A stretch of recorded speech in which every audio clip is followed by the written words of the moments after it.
What's up? What's up? What's up? Welcome to episode 8 of Domiciled, the podcast that explores the subculture of truck drivers as well as logistics professionals, bringing their stories to the masses. I'm your host, Scott Cleary. We have another fantastic guest for you coming up in a bit, but I got to send it over to my guy, Paul, first. What's up, buddy?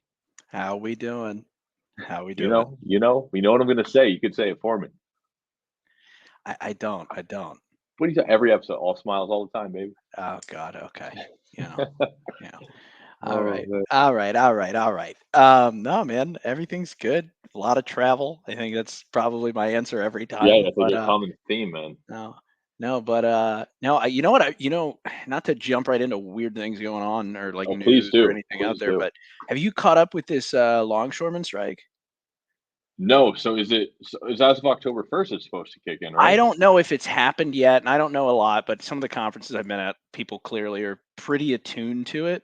Yeah, And what I read this morning is it's not just one port; it's like Maine to Texas, like that. It's like anything that's run by that that far, huh? union is possibly going on strike, and it looks like it's set to go forward. I am not someone that knows a lot about that, but Oh, yeah, me it's neither. so fascinating to hear some of my customers and some of the people you just meet in the industry that are like the way they prepare for things and how they Mhm. mitigate risk, and it's fascinating how quick some of these large organizations are able to just go whoop and Oh, yeah, have that backup.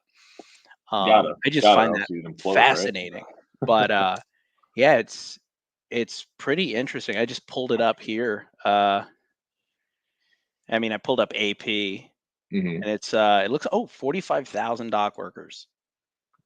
That's how many people are employed there That's how many in the the union, I union mean? Yeah. represents. I don't know if that's all of them, but the start would be October 1st when the contract expires. So Mhm. Yeah, that would be an negotiations absolute is mess. yeah. So they halted negotiations in June. So this has been quite a bit. 36 ports, or roughly half of they handle roughly half of the nation's cargo. Mhm. Is The that two all? busiest being Georgia and the Yeah, port of Savannah. Savannah is Yeah. 4. Mhm. Yeah, That makes sense. it's interesting. Um, it's really interesting. I think it's one of those things where, obviously those people have to figure that out, and I don't have a stance on either side, but Of uh, course. you know, I would say it's always fascinating. There's always things happening in this industry. Oh, it doesn't stop, Always does it? something.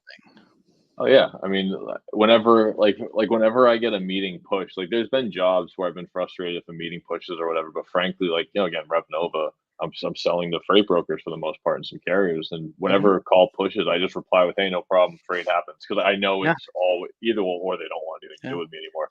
But usually absolutely. if something came up, like, and it does often, so Oh you yeah, just can't sweat it, and if it happens, absolutely. the world won't melt, but it'll be interesting for a while, and Hmm. maybe it'll end the shippers' reign over rates. Maybe it'll bring capacity back. Well, not capacity, but bring rates back up a bit, just because things are just going to go haywire. Maybe it'll kickstart something in some way, shape, or form. I don't pretend to know the economics behind all of it, but that's Yeah, just me praying for everyone out there, I guess.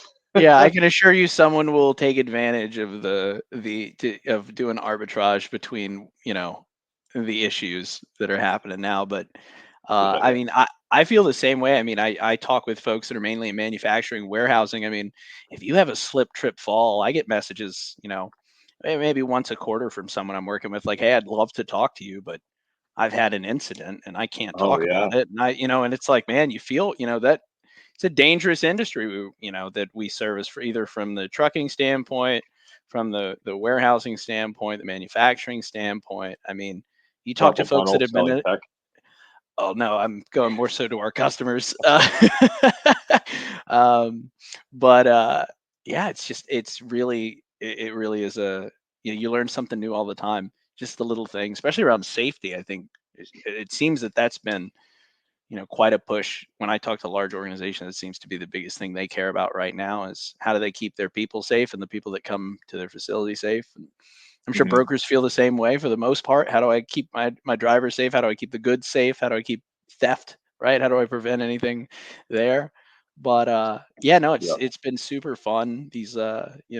we're very. I think you and I we talk about this all the time. We're very lucky to be in an industry where it's really hard not to learn something. You almost have to stick your head into the sand to not learn something new every day.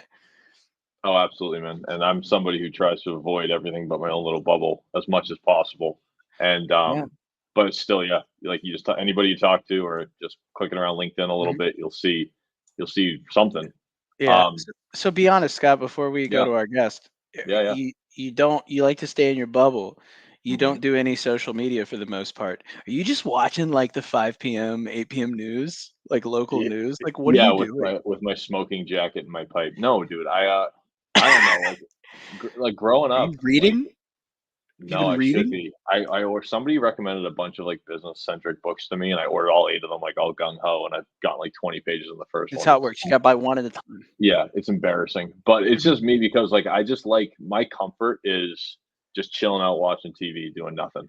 Like I just Hockey. love doing that. Or yeah, I mean, well, hockey's on. That's religion. Like Bruins are on. Mhm. That's all I'm doing. Hockey. It's anybody can tell by the background and any of the episodes. I What? probably have You? a No. sports shirt on. Usually Bruins or Sox. So yeah, so I'm probably just watching a show, man. Like just I love binging the crap out of shows, movies. Again, Fargo. watching the sports. Yeah, NYPD Blue. ran through Fargo. What got Paramount Plus for a month just because I had to see the latest Criminal Minds episodes. Pretty Yeah. wild stuff. Still, they still got it. Do you You have know, Max? Do you have HBO? yeah, I got HBO Max. I have like Did you see Juice the up new Batman? Hulu. Yes, in theaters I saw it. Okay, I cool. do want to So watch it you again have to though watch. because it was You long. got to watch The Penguin on HBO. I just started it Oh, the other day. It feels a lot like The Sopranos. It's actually okay, really, yeah. Like if you like The Sopranos or you ever like, man, it's good. All right, it's got some feel to it for sure. okay. What is the one season so far? Yeah, it's a limited season. Like you know Oh, how it's a HBO limited does series. those like Perfect. Yeah, yeah yeah, yeah. Like those eight. really Okay. well done. They're almost like a movie, like an 8 hour movie. Yeah, yeah. Yeah. Okay, that's exactly what I want. Okay, so I actually had some stuff downloaded in case the storm gets a little frisky tomorrow. Oh yeah, So because I you was, got that storm coming in. What'd they name it? Helene, Helene, Aline? no, Helene. Helene. Could it Ooh. be Helen? But there's an e on the end, so it's Helene. Unless I missed I one, don't added read an good e. enough to know how to do That's that. okay. That's why I'm here.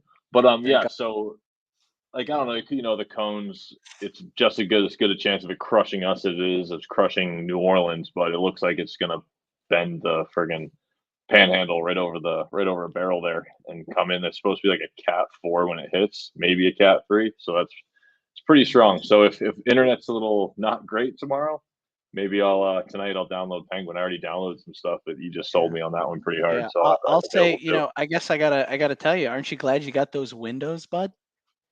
I will. Oh, you mean no? I didn't buy windows. I already had good windows. Oh, I I got thought you lucky. Yeah, yeah. I bought 2 doors. I got taken for 2 doors, but they're good doors and I need them. door to door But no, sales I'm guy? in. No, I knew of the company.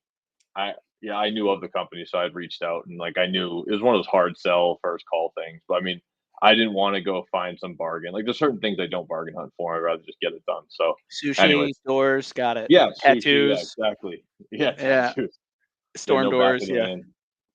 Exactly. Oh man, but no, yeah. So that's what's going on. We got Helene coming through, but I'm not. I'm in flood zone C. I don't see anything happening. A flood zone what now?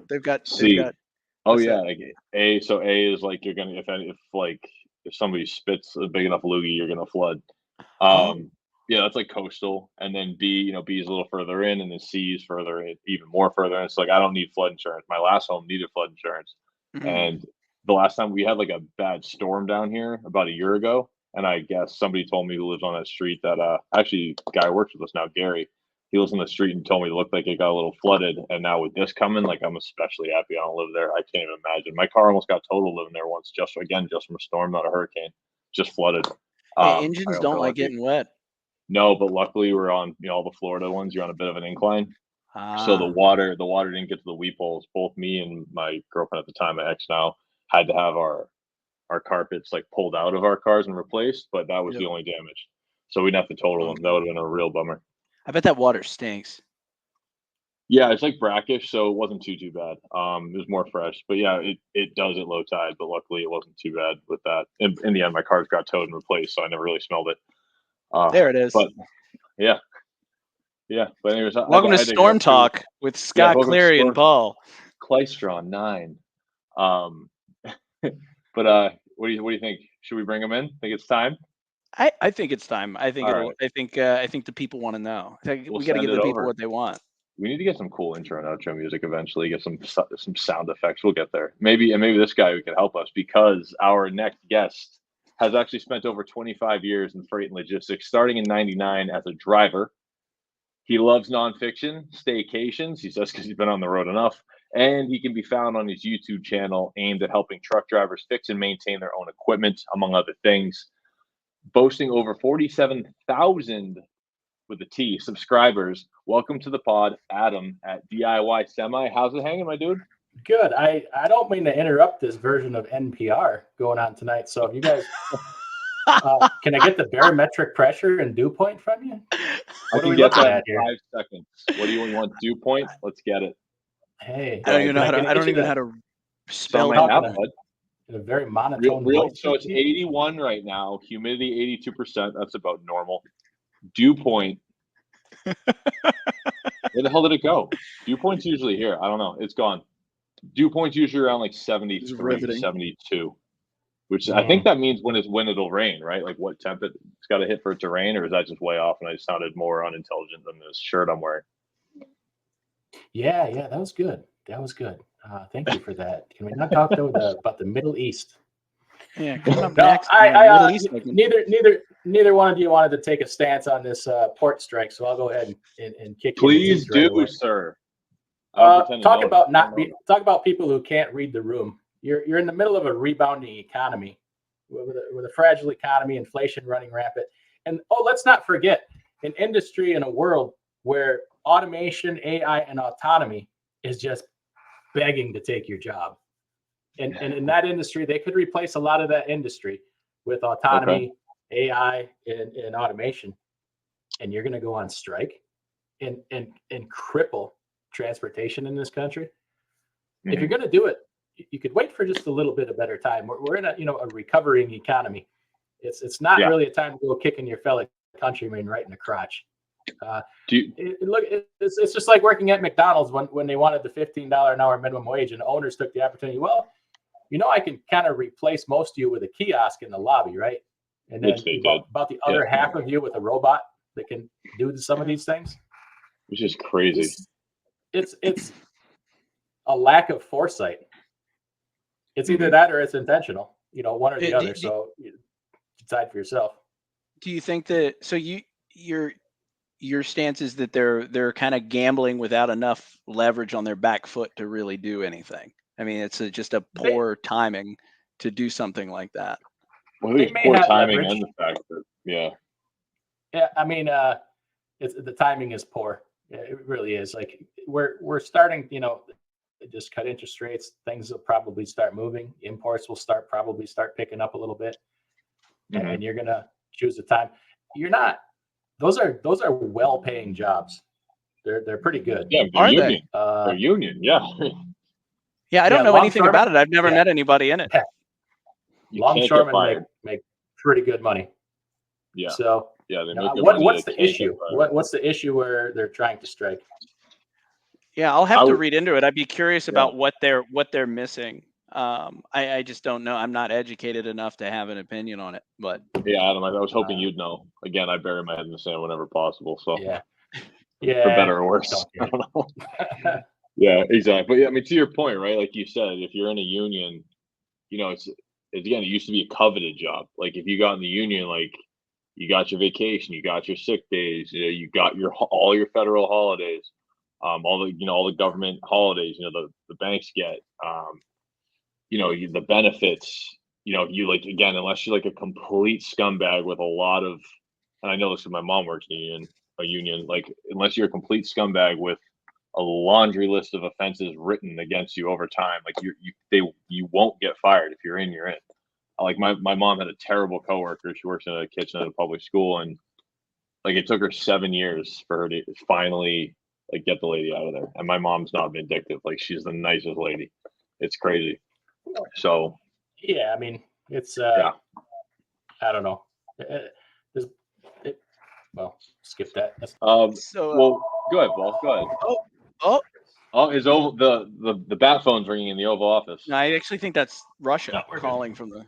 on the red phone. It's Putin. Yeah, it's Putin's on the phone. Adam figured out. We Oh, ain't scared of him. No, but so Adam, when you get phone calls like that, is that usually someone trying to sell you something at the end of the day, or is that you running brokerage or dude. something along those lines?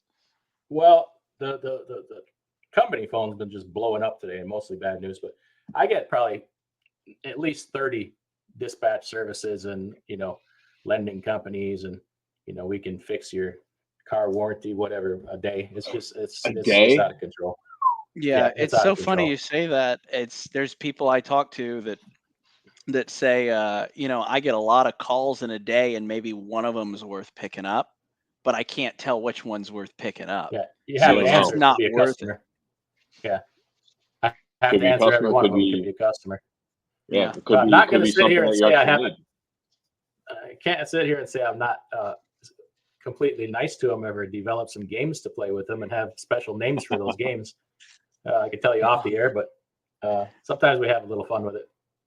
How about when you can share, like PG-13 euphemisms, just lead us along the path. I had a couple of months ago, I had one of my drivers in the car with me. We were going somewhere for something, and one of them called, and the guy just was persistent. And I'm just like, normally I just hang up, but I'm like, oh, this one's good. We got to do something with this. So I looked at my driver and I covered the microphone. I says, on the count of 3, start screaming. And I start talking to the guy. I'm like, yeah, I'm just in the car. We're on our way to do this. And got my friend with me, and we're just going over here. And I looked at the driver, and I count 1, 2, 3, and we both started screaming at the top of our lungs. And then I blew the horn and then just hung up. like we both just died in a fiery crash. See, I've always imagined, like, I've made more cold calls than I care to count in my life, right? Being a broker for 5 years and other jobs, but like I can't. I always imagine somebody like doing that to me at some point, and they never did. Like, I just imagine, like, you get those pauses or those gaps in the conversation where it's like awkward and you have to sit there in silence. I'm just waiting for somebody to do something. And I've been told some pretty nasty stuff, but that's funny. I got a buddy who does the same thing. He'll keep calling them back. If you can get one with a speaker, if he can get one with a like a line that works, if he calls them back, he'll start calling that. Like, I'm like, oh my god! Like, can we go out now? I'll only do it to ones halfway around the world. I won't. If they call from Texas or something, I'm not doing that. But I just had enough of these people. Yeah, it's like the number one business in the world right now is just to rip off Americans. I just had enough of it. Like, they've infiltrated all of our systems. Everything's fraud, and the only way they can make a living is to steal it from people in the United States. And there's a whole lot of fraud going on. I get phone calls sometimes where it's like, hey, are you doing that? Or, it's always like some automated voice that's just off, just enough. You're like, that's not real. But it's clearly like, and it's gotten better with AI, which it goes to this whole, there's a big push in the sales industry to like automate SDR work. And it's like, a terrible idea. That's awful, because it's like, I get them now. If you have manager above in your title, you get them. And it's like, even if it's like, you're in a sales function, right? Like, but you get these ridiculous calls, but it's extremely annoying. But Scott, to your point about calling people on the sales side, is I learned this when I was selling cars. If someone hung up on me, I would call them back and go, I am so sorry, man. I think we got disconnected. What were you saying? Yeah. And there is only like 4% of the population that will continue to MF you. The rest of them are going to be like, oh, okay, yeah. They'll at least talk to you. They'll at least treat you like they'll at least, like that. Then something about that makes people don't want to kick someone. Like, if they're so nice, it's like disarming. Oh, I'd love to. If they call me from another country, I refuse to talk to them until they tell me their real name. So we stopped the conversation. I says, I don't talk to people. Not Bobby. And your name is not Kevin. So how about you tell me your real name? No, my name is Kevin. I'm like, it's not. And maybe 10% of the time, they'll give me their real name. They'll break down that fourth wall. Yeah. And the rest of the time, I'll play it out till they hang up. Yeah. I had friends that worked with me at a prior company that were from other countries, and most of them kept their name, but there's 2 or 3 of them where the name was just too hard for the American dialect of English to really get right. Yeah. And they would always just go like, yeah, I'm Chris now. And I'm like, that's fair. That's fair, honestly. And they don't do it because they love it. They do it out of defeat. They're just like the 13th time someone goes, I'm gonna butcher this. They just start with a C, but that's it. So they go with Chris. So they just go, Chris. I do feel bad about that. But they can't really even say it really well. So it's not. There you go. It's not there true. You go. So you should be able to say your own name. Oh, for sure, for sure. So Adam, we've chatted before. We've talked off air definitely before, but I've been running the road. Scott's been doing Scott. What have you been up to? I mostly sit here. I mostly sit here at my desk every day and wonder why it took so long for me to get the invite to come on your show. Oh, that's what it is. Well, you set us up with Kiersey. All right, so here we go. So you handed us Kiersey. So we're like, all right, we're gonna talk to her. She was fantastic. And then Adam, I wanted to save you until we could give you at least like a good conversation. I didn't know my ass from my elbow when we started, and I still am figuring out the difference, but we wanted to at least have a decent little runway for you first. Yeah, Adam, I practiced hooked on phonics. Yeah, I practiced hooked on phonics for like 3 weeks before I was really got the upgraded version. Yeah, you should have spent the extra 20. We review on Thursdays. Yeah. No, it's I've been watching. It's done. Kirsty was a great first show for you. I tell you what. She's exactly what we needed. I mean, shoot, you'll take a Kirsty interview anytime, but like for our first one, like we needed somebody to just. And so in my head, I'm like, everyone's just gonna tell wild stories. This is perfect. And like, she's the only one who's actually gone off and just like, you want them, here they are, and just like, and like we've got some good ones. I mean, everyone's had a couple good ones, but she just ran. I'm like, I thought my dream had come true. I'm like, not everyone's the same. Like everyone's different. Yeah, I don't have a lot of great stories, but I hate trucker stories for the most part because that's all you hear. But I'll talk 9 miles of shit about anything you want to talk about. Oh, I love that. What's on your mind lately? We should you know what we should do? We're just gonna start having you on every other episode for like a 30-second or like a 3-minute grind my gears segment. That's like I feel like you're a grind my gears guy. Well, yeah, it's some things aren't for public consumption, but I give credit to anybody that's running a business and making it. It's just you just trade one set of problems for another, really, and hope you can snatch some breadcrumbs, out of the middle. Is how it goes. Trucking is tough. Every aspect of it is tough. People can't get along anymore. Everybody hates each other's. Drivers hate brokers. Brokers hate drivers. Customers hate us all. Shippers hate us all. Nobody likes the shippers either. yeah, and it's just it's a very tough environment. Inflation has just run rampant. Repair equipment costs have come down, but costs of repairs are astronomical right now. I've just been like, in the last 2 days, I probably got kicked in the ass with like $50,000 worth of repairs. Just today, I had somebody back into one of my trailers. A driver was in the shower, come out, and somebody backed down the whole side of the trailer and just ripped it open. And ripped it open and drove off.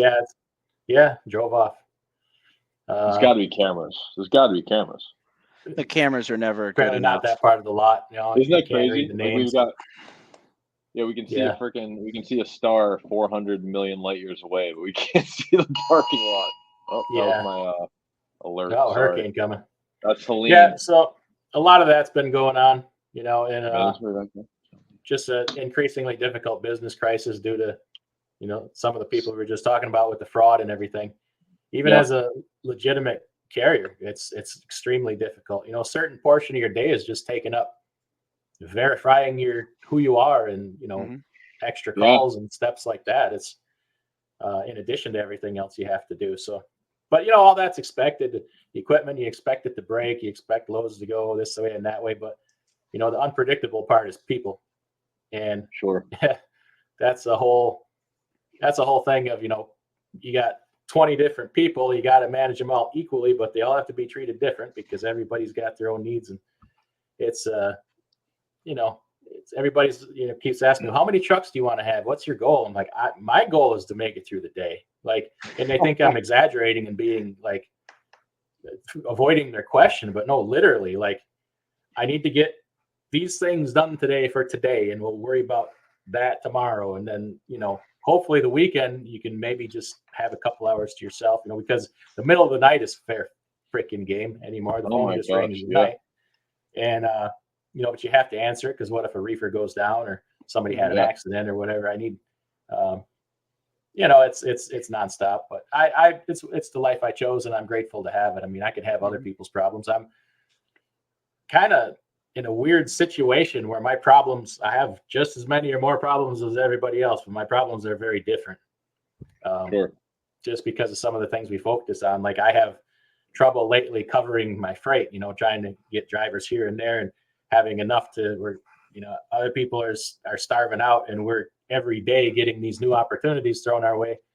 And I'm just like, I can't turn it down, being dick, and that's how you grow a business. You don't turn stuff down, but I can only do so much, and the guys that work for me are working hard, to do their part. We're grateful, but it doesn't make it any easier.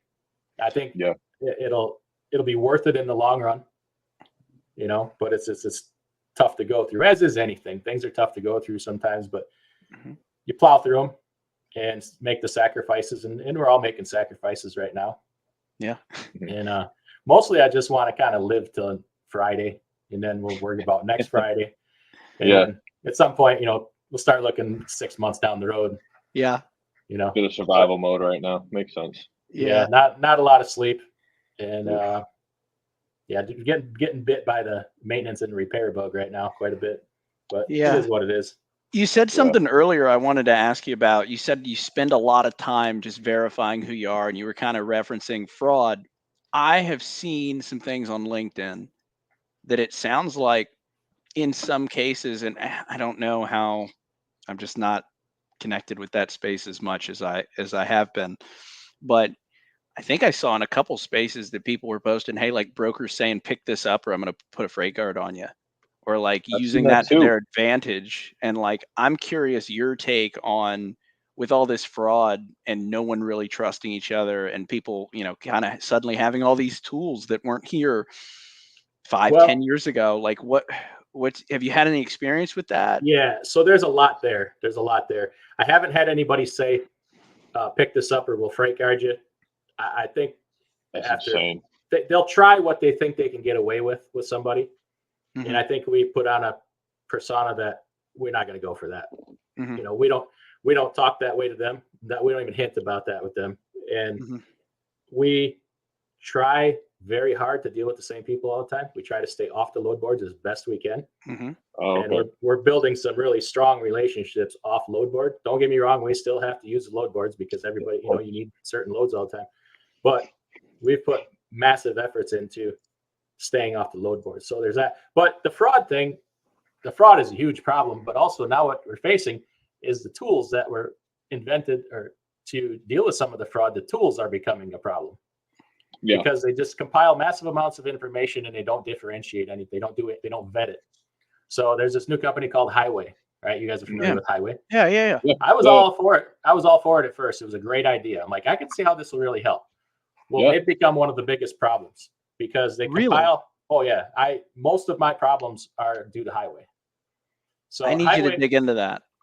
Yeah, that's interesting. Highway compiles information on everything: your cell phone, your IP addresses, emails, phone numbers, VIN numbers versus insurance certificates, your capacity versus the number of loads you're booking, to see if you, as with that many trucks, can possibly handle this amount of capacity, to see if you're billing more than the capacity you have at your disposal.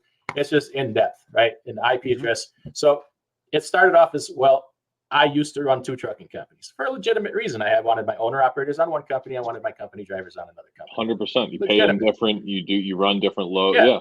Different liabilities. 2 different P&Ls. Different liabilities. So P&L. After a short period of time, I realized this is just an added expense I don't need to do, and it's not really helping or make. So I wiped one out. Okay. Well, I closed the company. But at one time in the past, my name was associated with that, my address, my phone. This was all before the fraud, so it wasn't an issue. Well, now when the highways still store that information forever and say I'm associated with this other company, okay, I used to have ELDs for that company, which the ELD company still provides that information. So there's all this information in the past about that and they say, you're a double broker. Well, no, if you look at it, that company's closed. I've never had any report of a double broker. I'm not running a chameleon carrier. I didn't ruin my safety score and go open a new MC. The safety scores are all good. Yeah, you got 2 MCs and you close one. Exactly. Right. Completely legal. Yeah. Well, it's legal, but it's a problem. So that's one problem. Yeah. The other problem is I have a brokerage. Okay. Which actually you would think this would be the biggest of the problems. This has become the least of the problems because usually when I tell somebody what I do, I run seasonal produce for one of my customers. And when we get some overflow, I help them cover it. Bottom line. Yeah. I do like 2 loads a week, through the season. It's nothing big. Mm-hmm. They usually don't have a problem with that because, that most of them have trucks and a brokerage. So they understand after we have the conversation. But what the real problem is lately is VIN numbers. And really? I'm having a hell of a time with this. So they want your VIN numbers all on your insurance policy, right? I don't have a problem with that. That's a good idea because if you're starting to see the same VIN number registered to multiple different carriers, some nonsense is going on. Yes, right? Yeah. So I have to remember every time, and I buy and sell equipment. I mean, probably 10 pieces of equipment in the last month. So I have to remember every time I add or delete something to send out doing certificates to people, right? Yeah.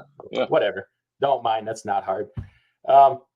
Well, I had this 2020 Volvo that's been out of my fleet for 4 months. Dropped it off the insurance policy, canceled it in my ELD system.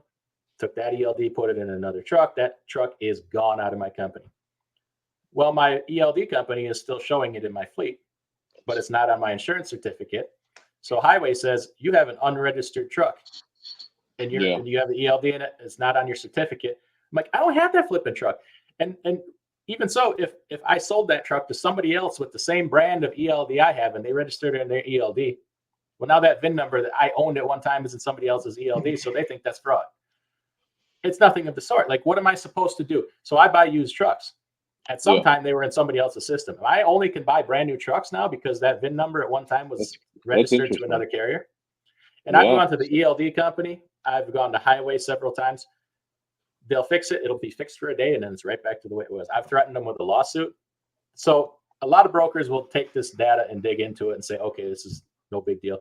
But there's about half of them take a surface look at the information and say, nope, fraud.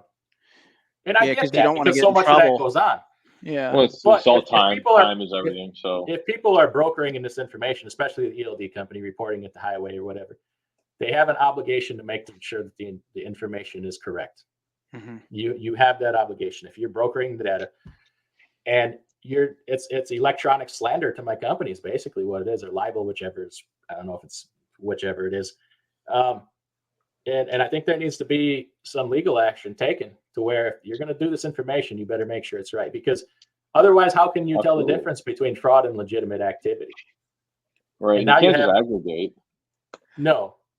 And if the ELD company has a duty to provide accurate information. So there was one truck. There was one truck that crossed over from my old company to the other company when I closed that company. One truck. And somehow they tied every truck in my fleet to that old company's ELD. This is all ELD stuff.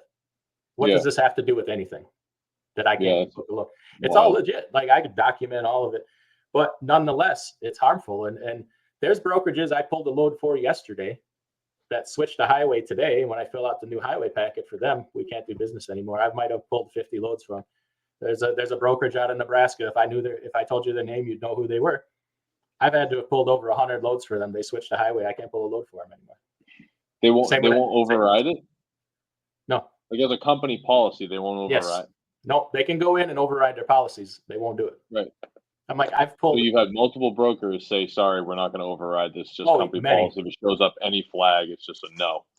Yeah. See, okay, so I think that's just probably just a case of like anything that's new, right? It sounds great. It is great. Then we find out there's issues. So it's overcorrecting. Now we've got to bring it back. And I think it'll happen. It's terrible that it's affecting you right now. That is nonsense that's happening. It's just another way fraud is hurting people. Even legitimacy is hurting people because the tools aren't working. Like if the tool functioned properly, like trust me, I want bad carriers gone as much as brokers do. Like there's more bad carriers than there's brokers. I have a dear friend that's a broker, and we talk every day. And just the stuff that goes on would just blow you guys know. I don't even have to tell you. Like it's unbelievable what carriers do.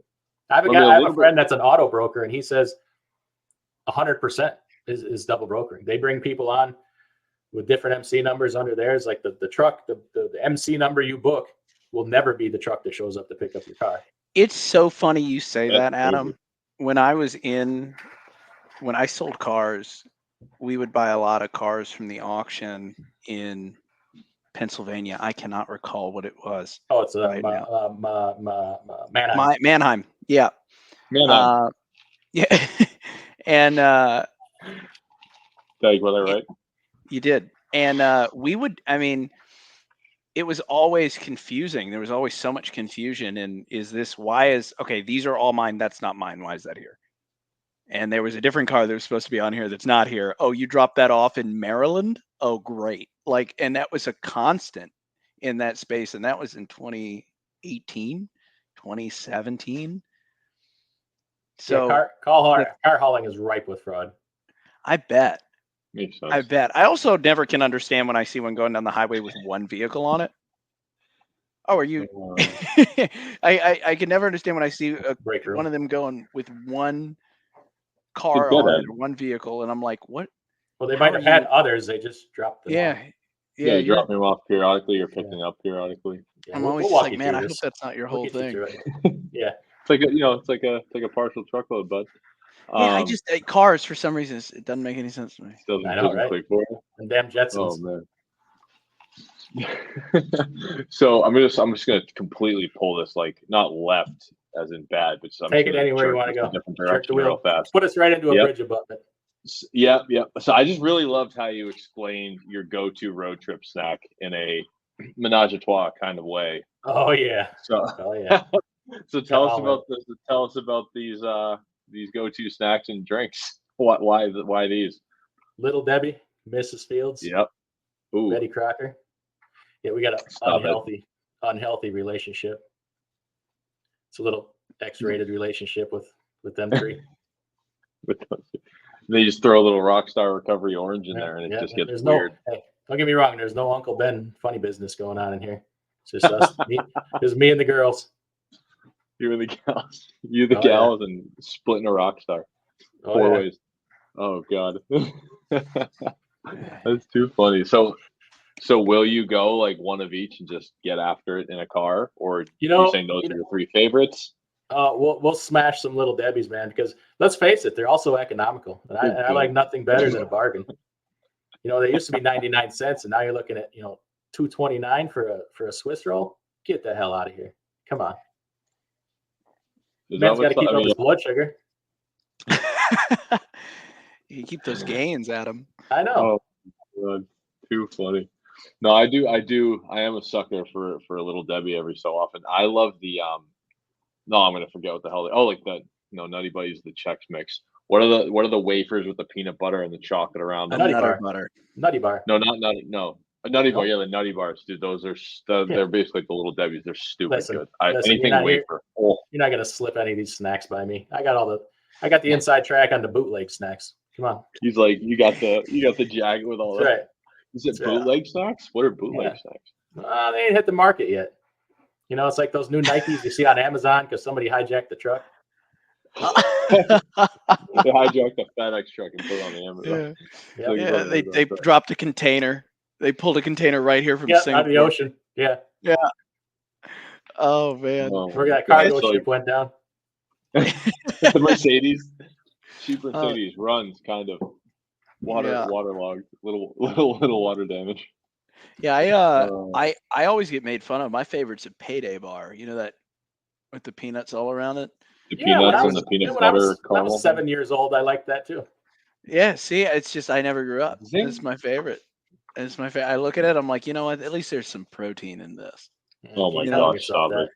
Yeah, dude, at least there's some protein. Kit Kats and Twix. Kit Kats and Twix, as far as like grab and go junk food. I love it. Hey, just seeing Scott with a pre-workout meal of a Snickers bar before he deadlifts, that's just hilarious to think about. You eat all them Payday bars, you better keep working out or it's gonna look like you got hail damage on your ass. You're doing like the Californians are doing, just going legs up, except you did it in a hailstorm. It's gonna look like somebody smacked you in the ass with a waffle iron. Yep. Look like it fell down in a gravel pile. Hey. Keep going. Oh man. No, he'll have a moment of incontinence He'll have again. a seizure. Yeah. A moment of incontinence.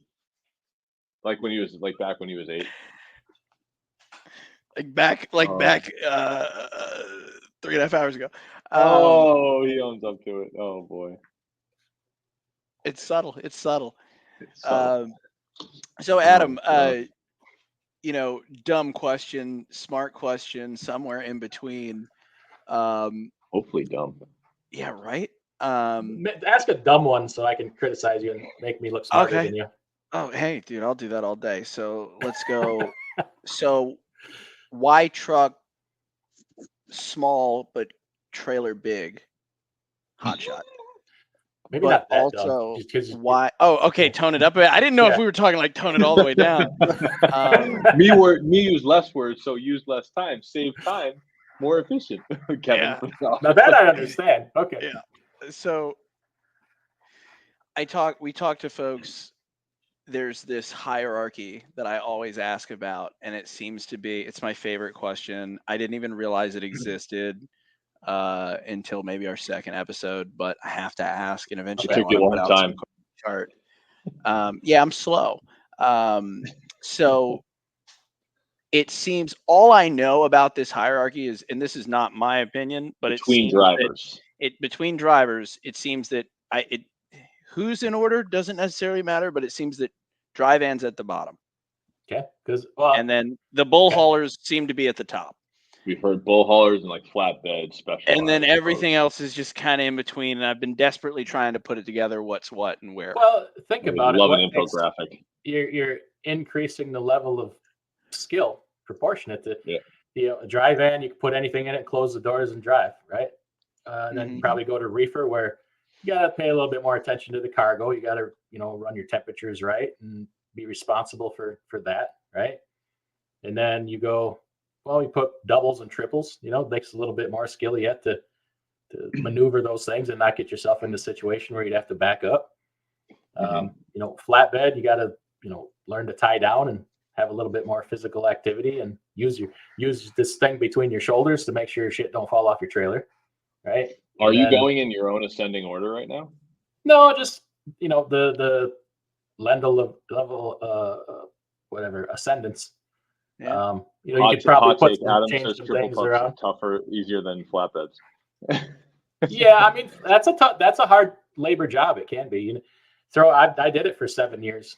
Standing on top of a 13-foot tall load in the wind and the heat, trying not to get blown off or pass out from the heat. Tarping a load of a big load with a lot of sharp corners, and then you got oversized.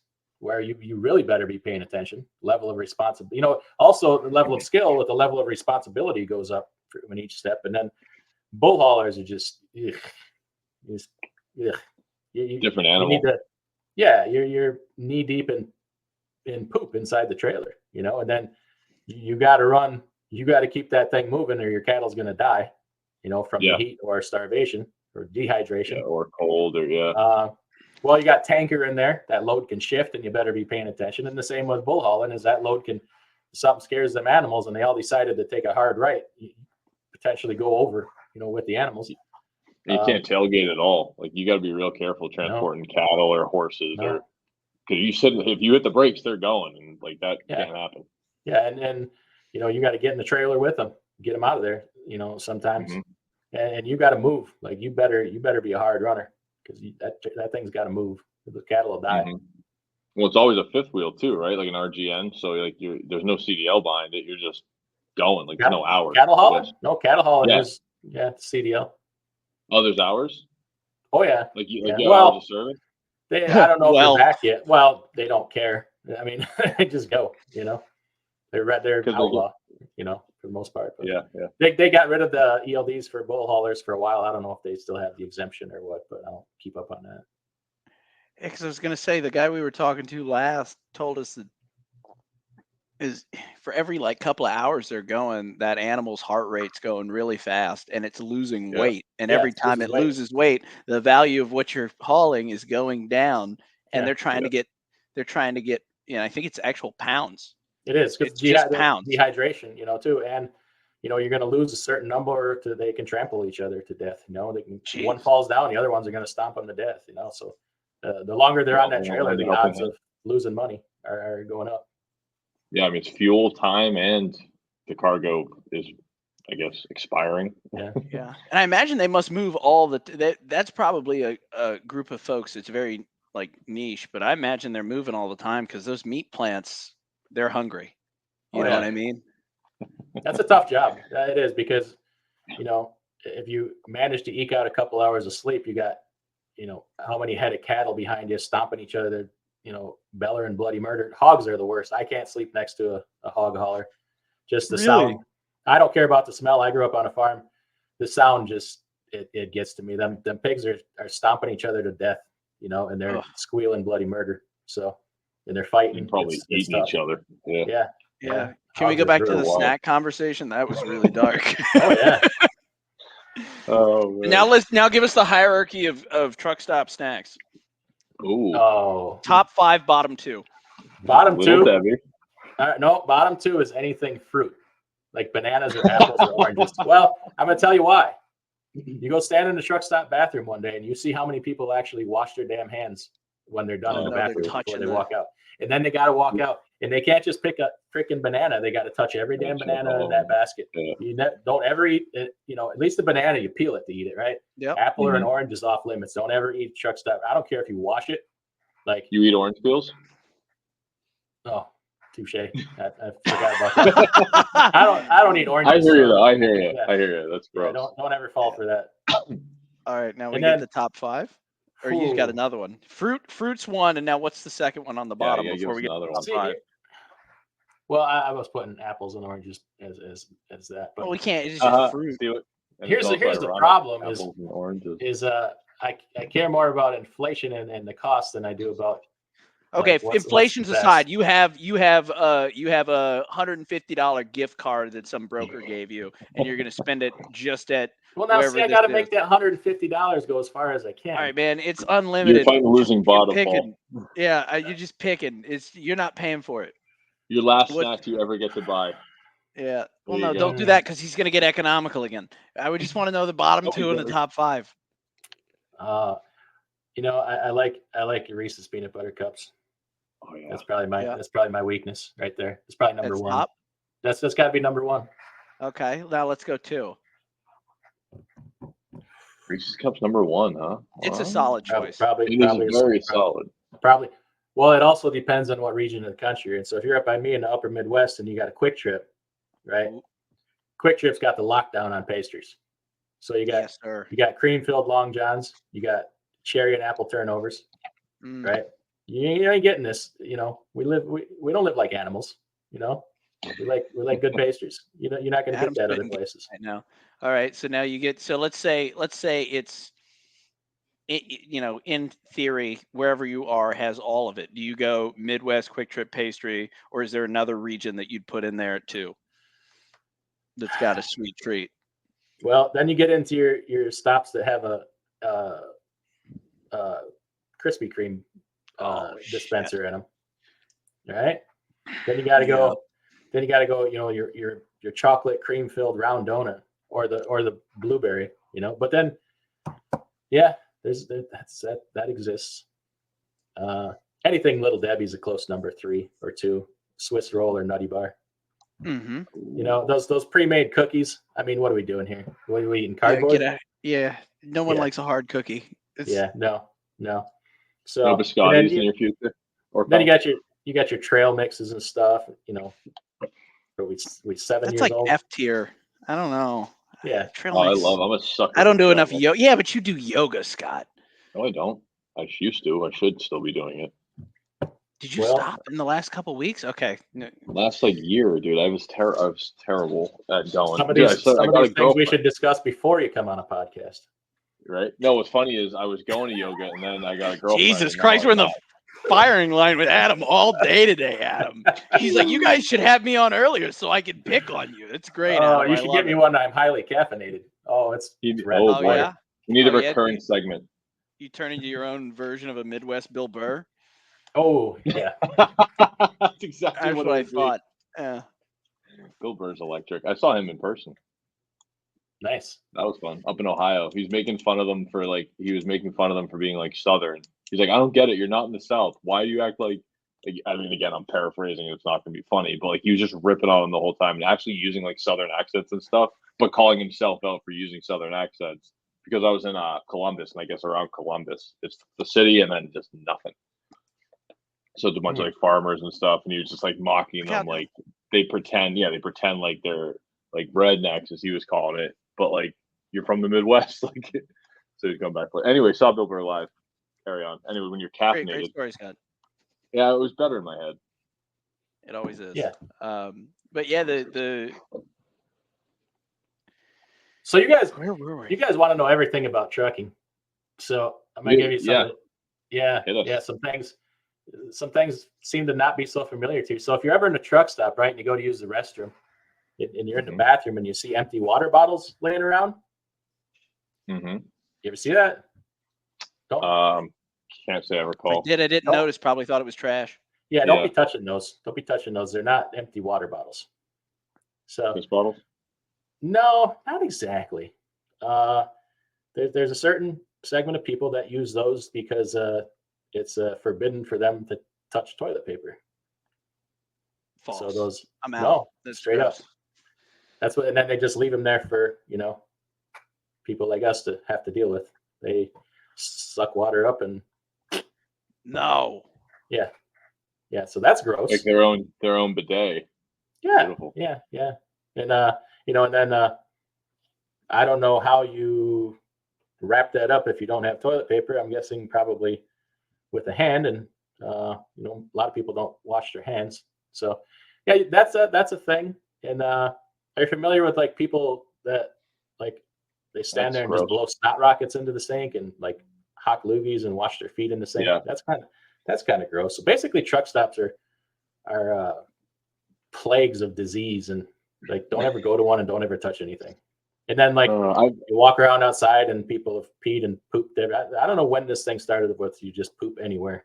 I caught a dude 2 days ago trying to poop next to his trailer in a shipper's parking lot, and I busted him. Hey, can I use the bathroom? Like, no, I read a Reddit post about that. He had 2 water bottles with him, and he was squatted down back by his duals, and I got out to turn my reefer on, and I busted him, and then he's got to act like he's doing something else, like washing his hands and drinking water out. I'm like, you were about to take a shit beside your trailer. Your pants are down. Freaking sad. Well, he had on some kind of garb that was like a skirt that went to his ankles. He had it all hiked up. Oh. So cute. I don't know what that's all They call about. that girdled. Yeah. That's messed up, man. Trucking has gotten really gross. Yeah, I read a Reddit post that said that some shipper caught some driver crapping in a box and leaving the box like a shoebox. Oh yeah, well the comment like is Walmart don't bags. sit in that Walmart bag. Oh God, how do you aim in a bag? It's got handles. Oh yeah, when you hang it off your. God. I can't imagine. Which probably better than a paper bag. It sure is. If you have to do that. Like, don't throw it out the window for other people. That's disgusting. That's like freaking why U.S. doesn't have cholera and like polio and all this stuff anymore. It's modern sanitation. Because we have toilets that flush. Yeah, we don't walk around in other people's poop.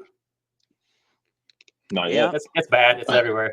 It's everywhere, man. No, so if for anybody who didn't listen to episode 1 with Kirsty, one of her stories is she had a trainee in her truck. And the trainee, I forget the situation around it, but I think she had to go and she didn't tell Kirsty she had to go or whatever. And she, like the student went like to peed in a thermos and put it behind the seat and didn't say anything to Kirsty. Like, and like, hey, if you gotta go, you gotta go, whatever, you have a conversation. Yeah. And then, but it fell over in the cab and just spilled, and it wasn't closed well enough, just spilled everywhere. And I was just like, I would have killed her and said that she wow. Science has yet to devise a device. It's yet to come up with a device that would measure that fine of amount of time between when that happened and they were out the passenger door on their ass and never back in the truck. That's nasty. Yeah. Yeah, that's pretty gross. Like, keep it to yourself. Hopefully she was hydrated. Yeah. Let's smell. Hopefully she didn't have asparagus for dinner. Yeah. I was gonna say this guy has figured out how to use a bathroom, so I don't. Sorry, he's figured out how to use the bathroom, so he's doing all right. He doesn't do any bag. So what'd you say? I said step 2, train yourself. Yeah, there you go. You keep him going with that, aren't you? It was your fault. Yeah, that's really nice. I appreciate that, Adam. Oh man, that's how we become friends. Exactly. In some corners. I have a feeling this episode's never going to see the air. It'll see the air. It'll see the air. It may be. 2 uppies from now. You got one Tuesday, and then this will be 2 Tuesdays after that. We've all been there. I'm not going to say there's not a side of a mountain in California that I haven't visited. On the shoulder of the road. Oh God! Hey man, sometimes things just happen. Sometimes your doctor prescribes to you this new magnesium powder, and if you're supposed to take 1 teaspoon, and you think 2 teaspoons must be better, well, guess what magnesium does to a man? Yeah, and it probably doesn't mix well with the Little Debbie's now, does it? You wouldn't think. I take supplements every day. One of them being magnesium. I think this is a different magnesium, Scott. No, it's the same thing. There's 2 different ones. No, there's one for your bowels, and there's one that. Yeah, there's one that'll make you go, and maybe it's right. Yeah, I mean, there's 2. Oh yeah. There's 2. Okay. You can mix it. Don't mix them up, Scott. It'll change your life. It'll change something. Change your wardrobe. Your life, your wardrobe. Depending on where you are, the way people look at you. My relationship status. Depends on where. Don't meet the family after that. Already met them. They like me too, so I wonder if I would lose points or if it would just be funny and I'd be the laughing stock. You're losing something. Yeah. Oh man. Oh gosh. So, Adam, thank you for the laugh there. This has been fun. I think we just call this the one crappy episode. Yeah, crappiest episode yet. That's what we should name it. Crappiest episode yet. Oh man. Oh man. So one of the things that you'd mentioned, Adam, was that you don't want to do road trips. Like you've driven enough. Obviously you're running the company now, so hopefully not driving much, if at all. You said you like staycations, which frankly I'm a fan of myself, especially where I live. Where do you like to go? Man, anywhere anywhere this side of my mailbox is what I usually like to say. My wife's like, "You want to go to the store?" I'm like, "I don't know. Is it in the front yard?" Just kind of want to stay here. Like, you just like being at home. Yeah, I was on the road for like 22 years, and I was out today. I was out yesterday, and no problem. But it's just like, given the choice, I don't like to go too far anymore. And there will be a time, but it's too hard now because there's no getting away. If we go to town, I have to take my computer. If we go, like, it has to go everywhere. And there's not. I do everything myself. It's I have nobody that does the office stuff and all that but me. So until that time changes, it's hard to get away. My wife helps me when she can. She's full time and a half at her job, and I don't know. I just like to be home. I've been gone enough in my life. Been away from my wife enough. I like to be here. This is where we built a house. It's funny you saying this with the background. I like to be here. Oh, this is my office. This is where we have the company meetings. I get that tall one right there. That's in the middle. Yeah. So I can look down on everybody. But there'll come a time when we travel. And where was I going with that? We said you mentioned something about like a house. You said you got a house. Oh, yeah, we built a house. This is what I do for relaxation, just me and the boys. You and the boys. We built a house in the country. We have some acres, and we like kind of doing the homesteading thing, and gardening, and that's kind of gone to crap here in the last couple of years. But I just planted a new orchard this year. Now I have like 60 fruit and nut trees. All kinds of things. Yeah. Any oranges? That's really cool. No, oranges can't grow up here. Oh. Need to be tons of apples. Tons of apples. What kinds? What nuts? Nuts, hickory, hazelnuts, butternuts, What else? Tons of chestnuts. Yeah. Is that because you like do you eat those a lot? Is that why you have them, or you just like the tree? Like, what's the reason behind those specific ones? Those two things, yes, but also it's for food plots for animals, for the deer, and also we're going to start raising hogs here, and they love them things. Adam, do you hunt? Yeah, I haven't the last few years because I've just been too busy, but yeah, I'm a hunter. Oh, we missed this whole conversation, man. That's where the fun talk is. I'm not a great one. I'm not a great one. I don't have like man.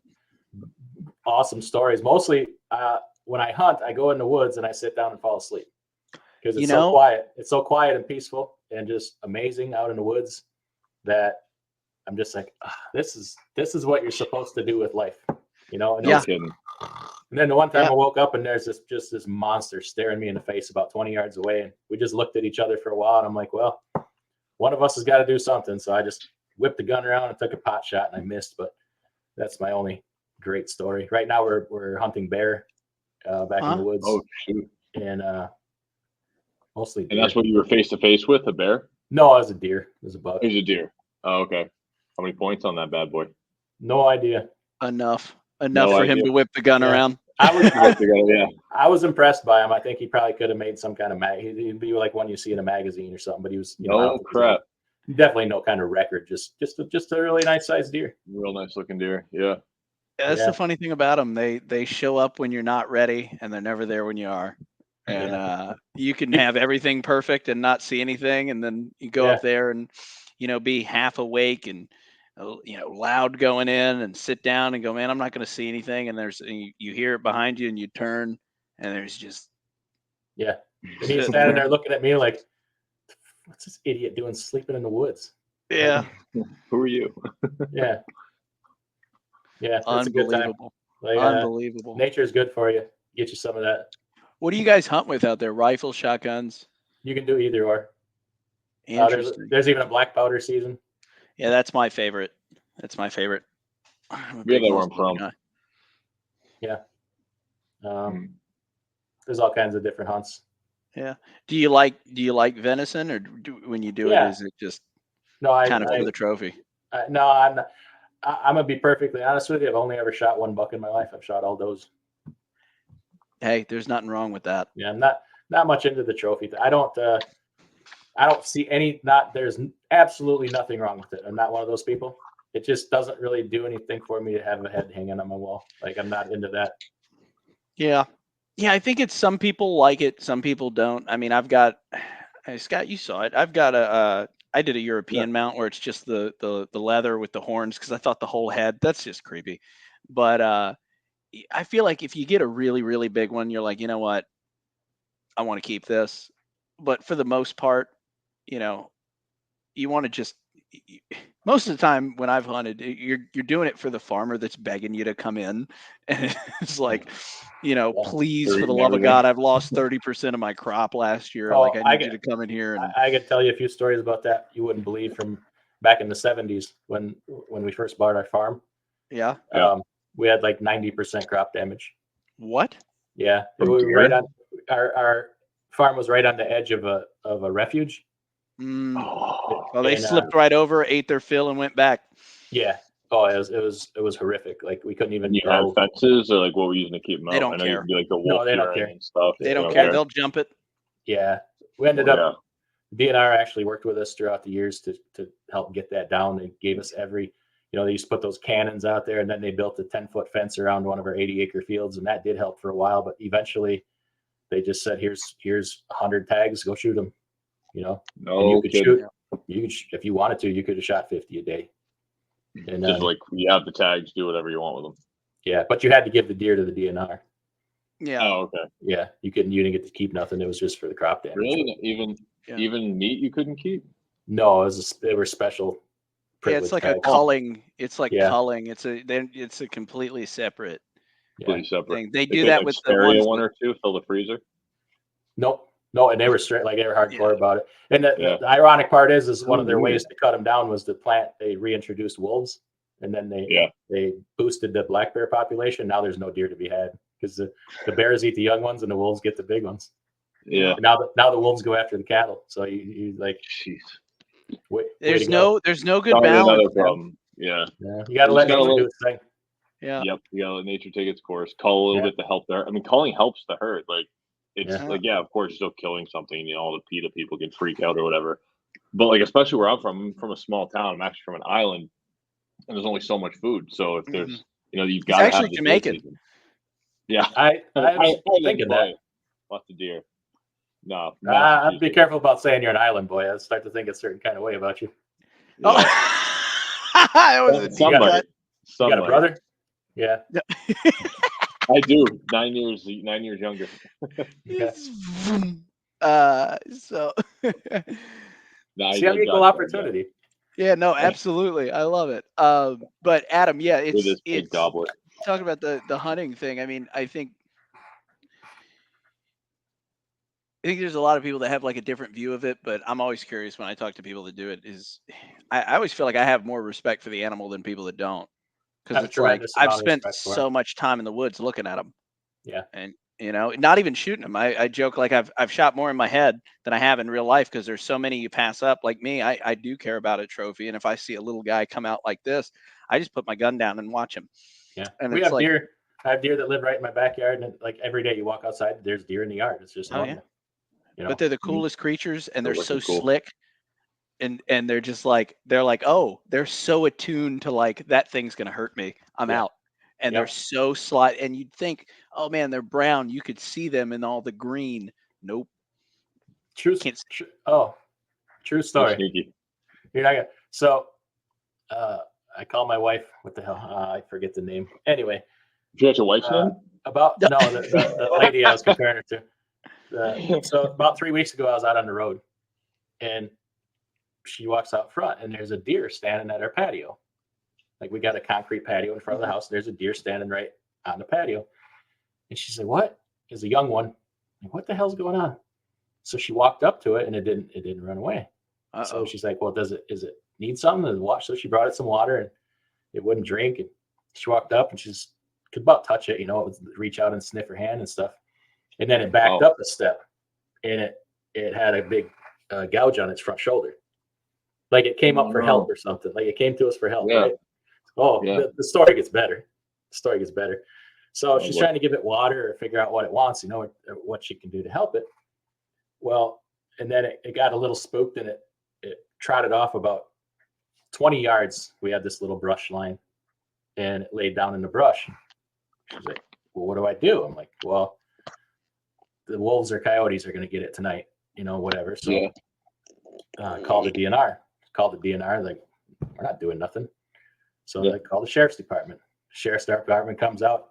Boom, boom. I'm like, this animal came for you to help, and you got it shot in the head.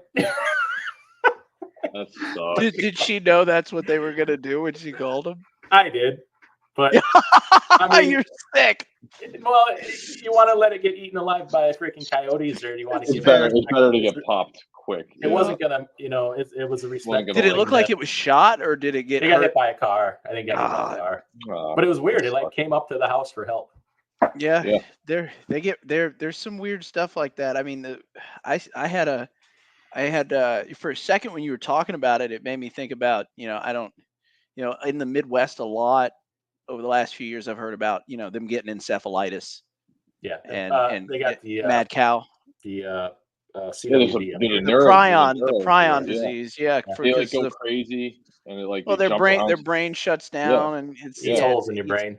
Yeah. And we were talking about Cullen, and I've read a couple, I've kept up to date on that in how that started and how that came. It seems that came from feeding them pellets and high protein pellets of their own. So it comes out in the feces, and it persists in the soil for 30 years. So you can't eradicate it. You'd have to totally wipe out generations of deer for generations. You can't eat them either, right? It hurts people if you eat it too. They believe it will. They say it's safe. I wouldn't risk it. Like, why is Alzheimer's getting so bad? Why are all these, all this stuff? But moral of the story is, before you come up my driveway looking for help, you might want to think twice. Call. Man. We don't play around. Like, we catch one to the dome. Well, Paul, unless you have any other questions, that might be like the good spot to end on. No, I think that's a really good one on a very high note. Like catch one in a dome. That's probably why Bill Burr was making fun of all the people in Ohio about. That's like something Southern. That's like a Texas thing. There you go. Come on, get shot. Survivors get shot again. Oh man. Well, hey Adam. So before we do let you run, obviously we want to give you an opportunity. First, thank you so much. But also want to give you an opportunity for any shout outs. I know we've got some mutual folks in common. So anybody else you might have thought of? Yeah, I mean, geez, there's so many good people in this industry and on YouTube trying to help. Just open your mind and listen. You know, a couple of those guys are Jared and Nate from eCarrier Check. Mm-hmm. Like, great guys. The information they give and the skills they help people develop is it's worth money, and they're giving it away for free. You know, and there's a lot of people like that. You know, my buddy Paul from FreightConnect.com, you know, tries to train people to help develop, you know, direct relationships with shippers, and just a lot of good people like that out there. So, man, I often think, you know, 25 years ago, if I had the resources that were available for free on YouTube right now, where would I be? You know, I didn't even know YouTube existed till 2019. And we didn't even get into your YouTube channel that much. Oh no. So well, yeah, real quick on that, just check out YouTube channel. I just kind of got into it to try to help. And, you know, I started mostly with, you know, doing maintenance and repairs, and, you know, over the evolution, you kind of really see the evolution of my business through the years with the channel, because we kind of moved away from that and started growing the carrier, and, you know, got a lot into the business stuff of that side of that, and how to do a lot of it yourself, and, you know, really encouraging with the direct relationships and relationship building and business building. Kind of get to see all that along the way, and it's all for free, you know. Check that out, DIY Semi. You know, check out the website, DIYsemi.com.